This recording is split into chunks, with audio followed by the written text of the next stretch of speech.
Good morning, good afternoon, good evening, good night. जे ठेवायचं ते ठेवा, बाकी सगळं तुम्हाला माहिती आहे. तर सकाळचा नाश्ता पावभाजी खाऊन बाबांसोबत हॉटेलमध्ये, बिकॉज मी लेट आलेली अलिबागवरून. मीन्स लेट म्हणजे सकाळी पहाटे आलेली. सो मग नाश्ता वगैरे करायला टाईम नव्हता. तर मग नाश्ता केला आणि मग तशीच ऑफिसला गेली. नंतर मग ऑफिसवरून आल्यानंतर मग पाऊस थोडा पडत होता. सो तर वातावरण जरा वेगळं होतं. घरी गेल्यावर समजलं की मला बाजूवाल्याकडे जेवायला जायचं आहे. तर मग इकडे आल्यावर, मंडपात आल्यावर हे पोरांची मस्ती चालू होती. गाणे लावलेले आणि नाचत होते. जाम मस्ती करत होते. हा बोलत होता की मी गेल्यावर ब्लॉग काढ, पण मी ऐकणार नाही. मी तर ह्याच्यासमोर ह्याचे ब्लॉग काढत होते. आणि हे बघा खूप मस्ती चालू होती खूप. त्याच्यानंतर मग आम्ही खूप वेळ थांबलो जेवणासाठी. फायनली आम्ही जेवायला बसलो. इथे सगळे पोरं बसलेले आणि मी एकटी. नंतर त्याच्याच घरी सुंदर भजन पण चालू होतं. तुम्ही फक्त ऐका, किती सुंदर वाटते ते.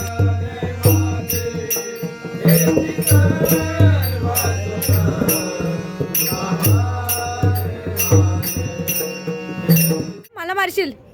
तोंड बघू मारू शकतोस गाईस.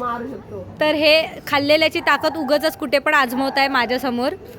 काही होऊ नाही शकणार आहे. आजसाठी बस एवढंच. भेटूया डे 7 मध्ये नेक्स्ट मिनी व्लॉगमध्ये. Bye bye.